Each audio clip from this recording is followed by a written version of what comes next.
Hoy vamos a meternos de lleno en uno de los misterios más fascinantes de la ciencia moderna. Es la historia de un elemento tan, pero tan esquivo, que es casi como un fantasma. Aparece por unos segundos y luego, ¡puf!, se desvanece. Esta es la increíble crónica detectivesca del borio, el elemento número 107. Y esa es la pregunta del millón, ¿no? O sea, ¿cómo diablos le haces para entender la personalidad de algo que prácticamente no existe? Este es uno de los retos más grandes para la física y la química hoy en día, y la forma en que lo resolvieron es de verdad alucinante. Muy bien, para entender este caso, primero tenemos que ir a la escena del crimen, por así decirlo. Aquí la tienen, la tabla periódica, y vamos a enfocarnos en el grupo 7. Miren, ahí están el manganeso, el tecnecio, el renio, todos en fila. Y justo debajo, en el séptimo periodo, un hueco, un espacio vacío. Ese era el escondite del elemento 107, nuestro sospechoso. Ahora, como suele pasar con los grandes descubrimientos, esto no fue cosa de un solo equipo. No, fue una auténtica carrera científica, una competencia feroz entre dos laboratorios gigantes en plena era de la Guerra Fría. A ver, echemos un vistazo a la línea de tiempo, que nos cuenta una historia súper interesante. En el 76, un equipo soviético en Dubna dice, ¡hey, creemos que lo vimos! Pero 5 años después, en el 81, un equipo alemán en Darmstadt no solo dice que lo vio, sino que lo identifica sin dejar lugar a dudas. Y fíjense en esto, tardaron más de 10 años en darles el crédito oficial. ¿Por qué? Bueno, la clave de todo está en la calidad de las pruebas. Y aquí es donde la cosa se pone un poco técnica, pero es increíble, de verdad. El equipo de Dubna vio algo, sí, pero no pudieron probar, sin lugar a dudas, que ese algo era el elemento 107. En cambio, el equipo de Darmstadt hizo algo espectacular. Crearon solo 5 átomos de borio 262 y con una técnica que se llama cadenas de correlación de desintegración alfa, básicamente siguieron su rastro. Es como tener la huella digital radioactiva del sospechoso que te lleva paso a paso hasta sus descendientes, que son isótopos que ya conocían. Era simplemente una prueba irrefutable. Y esta frase lo resume todo. Esto es clave. El descubrimiento alemán fue tan sólido porque no se trataba solo de ver un destello fugaz en una pantalla. No, se trataba de trazar su linaje, su correlación genética, hasta una familia de isótopos conocidos. Esta técnica se convirtió básicamente en el estándar de oro para descubrir nuevos elementos. Ok, ¿ya lo encontraron? Misterio resuelto. Bueno, no tan rápido. Ahora venía la siguiente gran pregunta. ¿Y cómo es? ¿Cuál es su personalidad química? Obviamente, no lo puedes poner en un tubo de ensayo y mezclarlo. Así que los científicos tuvieron que hacer de detectives una vez más, usando su lugar en la tabla periódica como la pista principal. Antes de llamarse borio, tenía un apodo, Eka renio. Eka es una palabra sánscrita que nos dice que este elemento debería ser como una versión más pesada y muy parecida al renio, el que está justo arriba de él. Porque, a ver, la tabla periódica no es solo una lista de elementos, es como un mapa de familias y personalidades químicas. Así que, con esa pista, los científicos armaron este retrato hablado del sospechoso.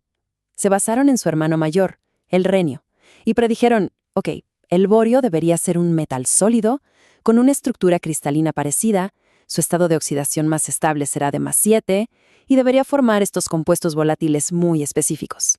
Era una hipótesis súper audaz, basada puramente en la lógica de la tabla periódica. Pero claro, una predicción es solo eso, una predicción.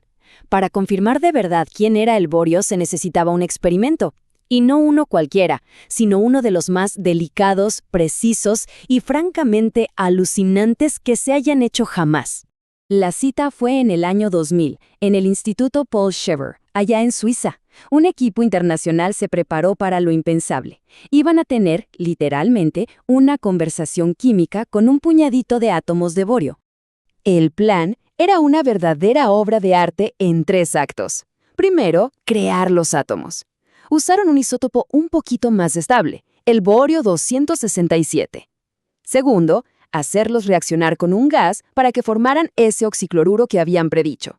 Y tercero, el acto final, medir cómo se pegaba este nuevo compuesto a una superficie y, lo más importante, comparar ese comportamiento con el de sus parientes, el tecnecio y el renio. 6, no 60, no 600, 6 átomos. Párense a pensar en esto un segundo. Todo un experimento monumental, con tecnología de punta, para estudiar el comportamiento de solo 6 átomos. Es que es una locura. Nos da una idea de la escala tan minúscula y la precisión casi quirúrgica que se necesita para explorar estas fronteras de la materia.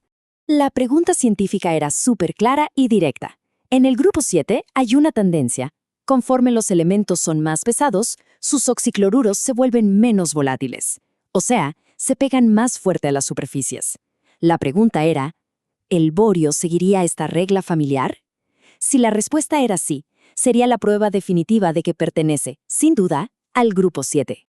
Y aquí está, el momento de la verdad, los resultados. Esta gráfica muestra qué tan pegajoso es cada compuesto. Miren, ahí está el valor para el tecnecio, luego el del renio, que es mayor, y finalmente el del borio. El valor que midieron fue de menos 77.8 kilojoules por mol. Encajaba a la perfección. Seguía la tendencia de la familia y estaba increíblemente cerca de lo que la teoría había predicho. Y listo, caso cerrado. El fantasma por fin tenía un rostro, una personalidad química, y era justo la que su familia en la tabla periódica nos había dicho que tendría. El borio era, sin la menor duda, el hermano pesado del renio. La teoría y el experimento por fin se daban la mano.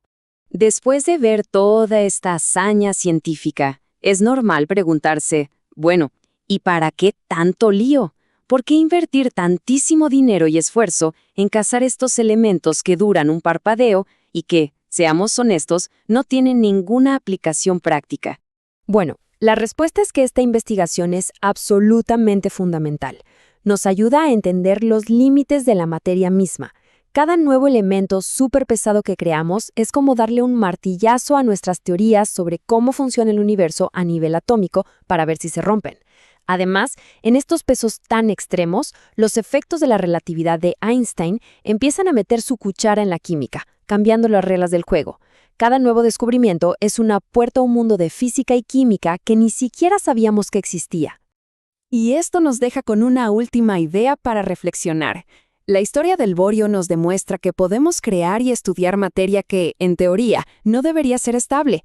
Si sabemos que estos elementos pueden existir, aunque sea por un brevísimo instante, la pregunta que queda flotando en el aire es, ¿qué otros secretos increíbles, qué otras reglas de la naturaleza nos están esperando allá, en los confines más lejanos de la tabla periódica? La cacería apenas comienza.